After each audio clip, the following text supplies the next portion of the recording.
ایک ہے نماز ہم پڑھ لیتے ہیں، آپ نے سارا پڑھ لیا، سارا تعدیل ارکان بھی کر لی، لیکن اگر آپ کا اللہ کے ساتھ ڈائریکٹ کمیونین اور ڈائریکٹ کمیونیکیشن قائم نہیں ہوا تو نماز، جس کو کہ کہا گیا کہ الصلاۃ معراج المومنین، جو قرب حضور کو حاصل ہوا معراج میں، وہ ایک بندہ مومن دنیا میں رہتے ہوئے حاصل کر سکتا ہے نماز میں، اگر اس کی روح جو ہے واقعتاً ہم کا نام ہو رہی ہو، الحمدللہ رب العالمین الرحمن الرحیم مالک یوم الدین اہدنا الصراط المستقیم ایاک نعبد و اگر ہم واقعتاً ایسے کہہ رہے ہوں کہ ہمیں احساس ہو کہ ہم اللہ کے حضور میں حاضر ہیں اور عرض کر رہے ہیں، سجدہ کریں تو حدیث میں آتا ہے کہ ایسے محسوس ہو کہ گویا کہ میں نے اپنا سر اللہ کے قدموں میں رکھ دیا ہے، یہ ہے نماز۔ اب جو گفتگو ہو رہی ہے یہ ہم کلامی ہے، الصلاۃ معراج المومنین، اہل ایمان کے حق میں یہ نماز جو ہے یہ معراج کے درجے میں، لیکن یہ نماز کیسے نصیب ہوگی اگر روح سوئی ہوئی ہے، دبی ہوئی ہے، پسی ہوئی ہے، مزمحل ہے یا مردہ ہے؟ یہ نماز کیسے حاصل ہوگی؟ چاہے آپ پانچوں وقت کی نماز پڑھ رہے ہوں، چاہے آپ نے ہیبٹ بنا لیا ہو نماز کو، چاہے خوش بھی ہو گیا ہو، لیکن یہ کہ جب تک وہ روح بیدار نہ ہو، جب تک ہم کلامی نہ ہو، افلاق سے آتا ہے نالوں کا جواب آخر، اٹھتے ہیں حجاب آخر، کرتے ہیں خطاب آخر، جب تک یہ نہ ہو، جیسے کہ میں ایک حدیث قدسی انشاءاللہ آج سناؤں گا سورہ فاتحہ کے ضمن میں، کہ اللہ تعالیٰ کے سامنے جب کھڑا ہو کر انسان جب کہتا ہے انی وجہت وجہی للذی فطر السماوات والارض حنیفا، دائیں بائیں سے بالکل اپنا تعلق کاٹ کر میں نے اپنا رخ کر لیا ہے اس اللہ کی طرف جس نے آسمانوں اور زمین کو پیدا کیا۔ اب یہ توجہ وجہ تو اگر یہ تو ہے چہرہ تو ہم نے کر دیا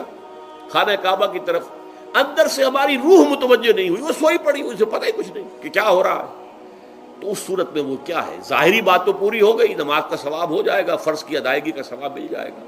لیکن وہ اصل نماز تو حاصل نہیں ہوتی۔ یہ ہے وہ بات کہ وَإِذَا سَأَلَكَ عِبَادِي عَنِّي فَإِنِّي قَرِيبٌ، اے نبی جب میرے بندوں کی روحیں بیدار ہو جائیں، توانا ہو جائیں، حیات تازہ سے وہ ہم کنار ہو جائیں، اور پھر وہ میرے بارے میں پوچھیں، وہ میرا تقرب حاصل کرنا چاہتے ہیں، تو آپ سے پوچھیں تو کہیے میں قریب ہی ہوں، اجیب دعوت الداع اذا دعان، یہ ہے وہ دعا، میں ہر پکارنے والے کی پکار، ہر دعا کرنے والے کی دعا کو سنتا ہوں، قبول کرتا ہوں، جواب دیتا ہوں جہاں کہیں بھی مجھے پکارے، اذا دعان۔ اس میں در حقیقت وہ مفہوم آ گیا ہے there and then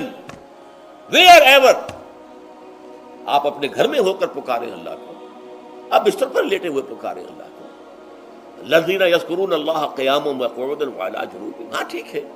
بعض مقامات بعض اوقات قبول دعا کے لیے زیادہ سازگار ہے، حرم میں جا کر دعا مانگی جائے، اور منا میں عرفات میں خاص طور پر، جبل رحمت پر خاص طور پر، ملتزم جو ہے کعبے کا اس پر خاص طور پر، وہ ایام بھی ہیں خاص، لیکن یہ نہیں ہے کہ بقیہ دنوں میں آپ کے اور اللہ کے درمیان کو بڑا فاصلہ ہے۔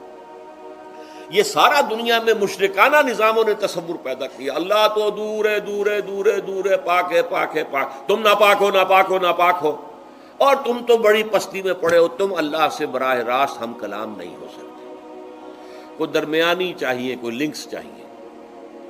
کوئی پجاری ہوگا، کوئی پروہت ہوگا، کوئی پنڈت ہوگا، کوئی پیر ہوگا، کوئی پادری ہوگا، کوئی پوپ ہوگا، اس کے ذریعے سے تم اللہ سے ہم کلام ہو، خود نہیں۔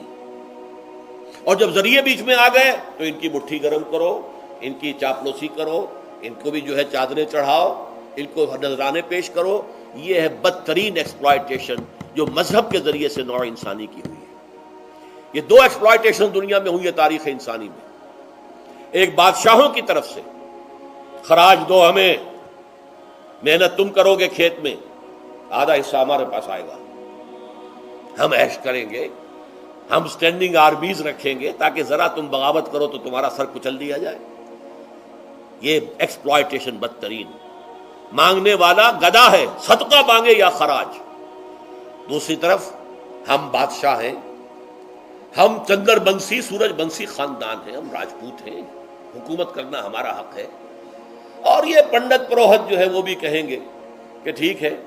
نصف لی و نصف لک وہذا قوم جاہلون، یہ عوام جو ہے ان کا خون چوسو،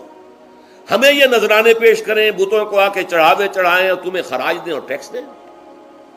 دے are to be exploited, exploit ہو رہا۔